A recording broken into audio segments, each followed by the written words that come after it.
So yeah, I currently work for Revolve. I've been here 5 years. Prior to Revolve, I spent 5 years in national roles at Amazon. Before joining Amazon, I spent 10 years in Asia, leading market entry and expansion strategy for established startup companies. In terms of Revolve's core value proposition is one, Revolve has been recognized as the launching pad of emerging brands. We offer very large assortment to customers. In the U.S. specifically, it's the selection that's what drives customer to oversight. It's also the service that we offer to our customers, as well as our ability to engage with our customers through social media channels.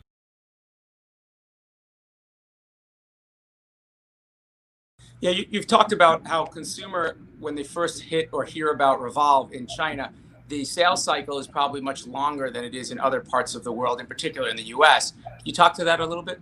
I think one of the best way to look at it is that when you search Revolve or your brand on a browser, on the bottom, Google's going to tell you, hey, other people who search this term also have similar terms. You can do the same in China on Baidu. And when we search, regardless, it's Revolve or Lehman Marcus or anybody else, particularly in overseas retailers, that they're going to have, you will see terms such as shipping, duty and taxes, authenticity. Those are the major questions that people may have. Those are the questions that need to be addressed before people are willing to open up their pocket to buy something from you. But when you're buying something from overseas, and just like one of my customers in Taiwan told me, said, if you want me to spend $200 to buy something from you, I've never bought anything from overseas for $100. That I have a lot of questions that need to be answered before I open up my pockets.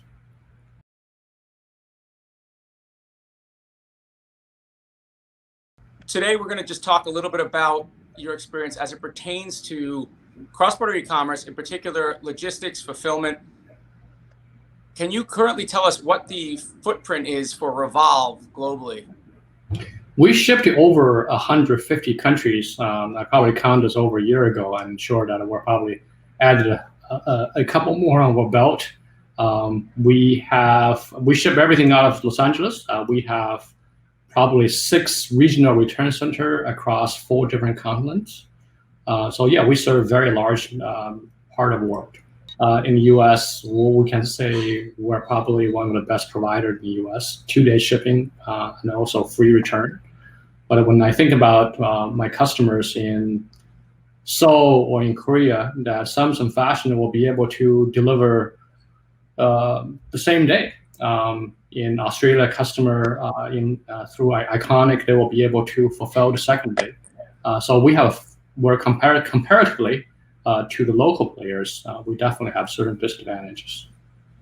However, at the same time, the large assortments that we have in the U.S., that advantage almost amplified in overseas market.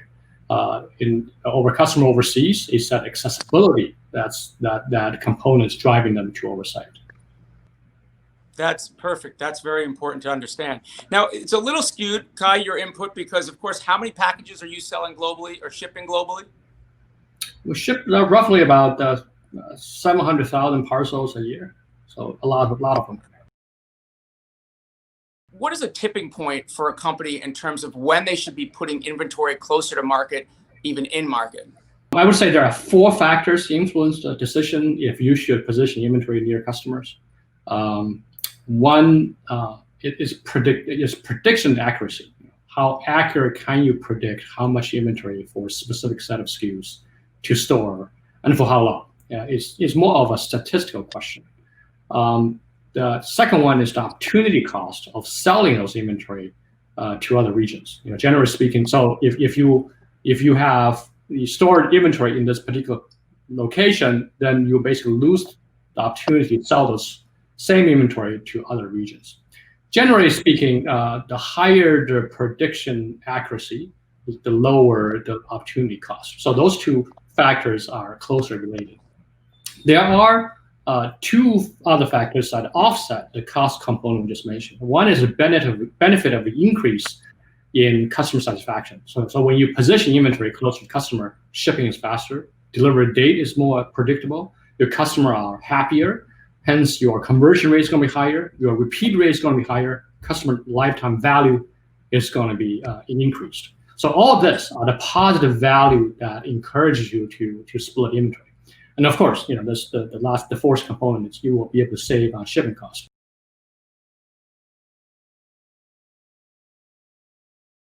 So when we're talking about shipping, a lot of companies say, well, I can't get the shipping rates I want because I don't have the volumes, right? Could you talk a little bit about the different ways to ship products globally, that kind of relationship between postal and express? I think there are three buckets of providers. The first bucket is basically the postal. In the U.S., we're talking about USPS.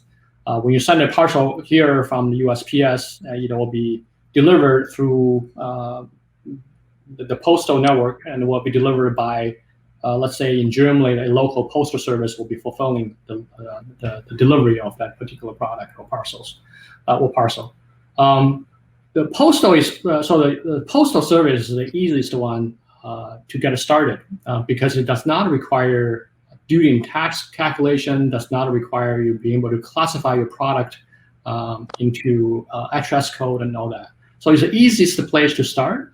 It has a couple. The second bucket of providers are we know as the global carriers, the premium carriers. We're talking about FedEx, DHL, and UPS, and they have very wide network. They provide a premium service, and the drawback of them is that they're very, very expensive. They provide the whole work, including address code classification, duty and tax calculation, duty and collection, and all that. And then there's a third group of carriers, what do we call them, regional players. Those are carriers that they are strong in a specific region. For example, DPD or Hermes, they're really strong in Europe. Toll is very strong in Australia. SF Express is very strong in Asia, etc. Or Aramex is very strong in Middle East. They're one of the biggest disadvantage of those is that they only serve a specific region. So you have to deal with many of them in order to get your global footprint. The advantage of them is that they are very cost effective.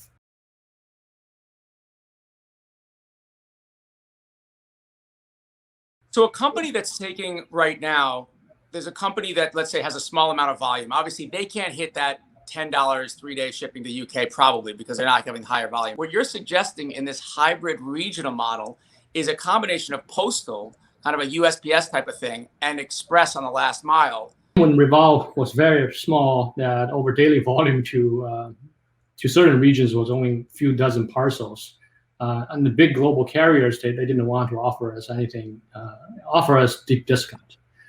So we work closely with local carriers around the world to build our own customized lane to increase this shipping speed, as well as reduce the shipping cost. So we arrange daily air cargoes. Basically, we rent the airplane space with a minimum of 100 pounds per day from Los Angeles to Sydney, London, and Hong Kong. Once the airplane landed and cleared custom, we then inject the parcel directly into last mile carrier. Because Revolve is a premium product retailer, so we only work with the premium last mile carriers. So in UK, and in Europe, we work with DPD. In Hermes, in Australia, we work with Toll. In Hong Kong, we work with SF Express. So this hybrid setup, when I say hybrid, I mean an air cargo plus the last mile premium carrier, enabled us to provide 3 to 4 day transit at a fraction of the cost of the global carriers. So I understand. So you're talking about there's a logistics company that actually charters, let's say, airplane commercial cargo, and they'll take it not through an express like a DHL, FedEx, UPS, yes, but then when they hit the ground, then they'll shoot it off to a last mile express. Precisely. And you actually don't need to have chartered flight. We basically putting 30 parcels onto a passenger flight that from Los Angeles to London, probably, let's say, with United or British Airways.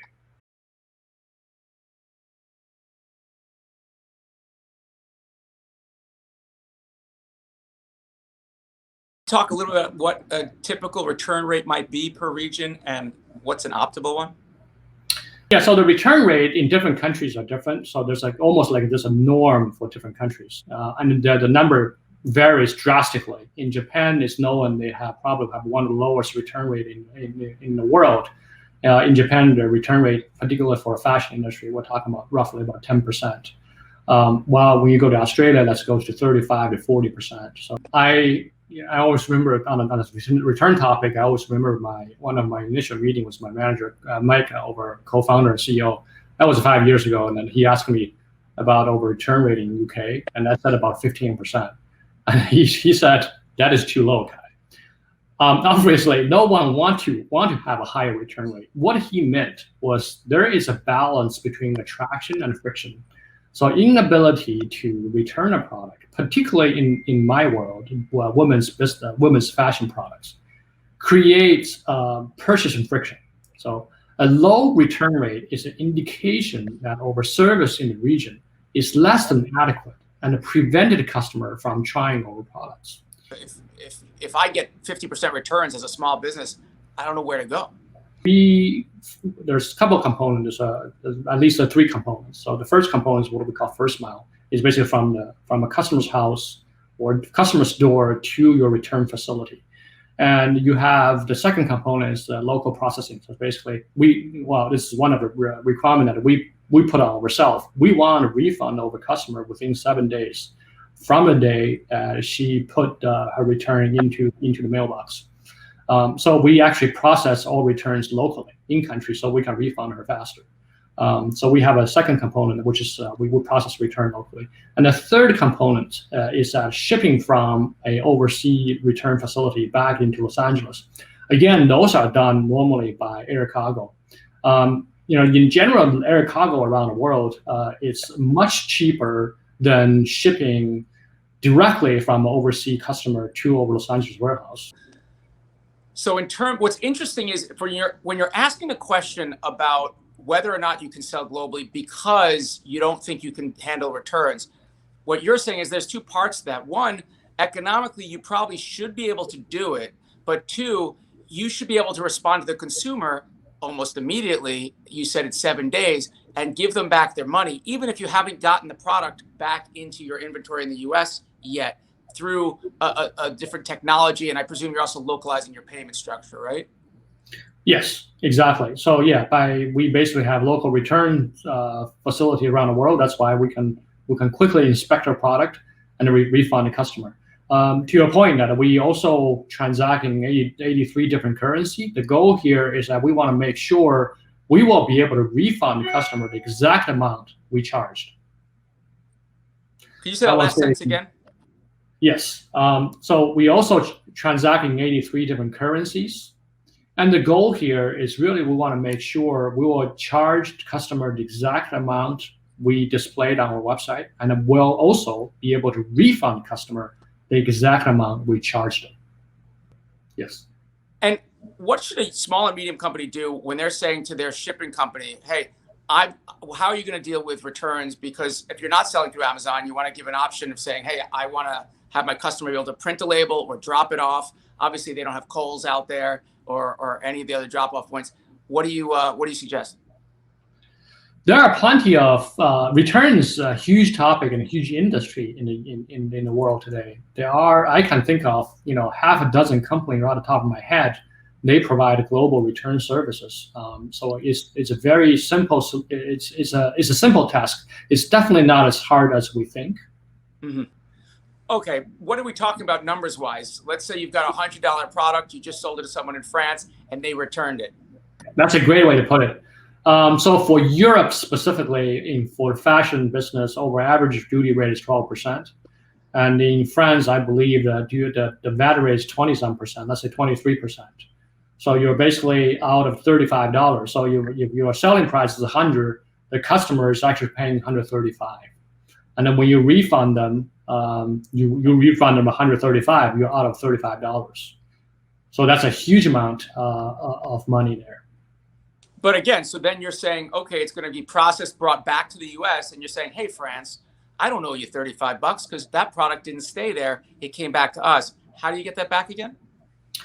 So there are two. We need to separate out the VAT filing and the duty filing. So in UK, there are standard procedures that you will be able to file for duty claims for the products that are being returned.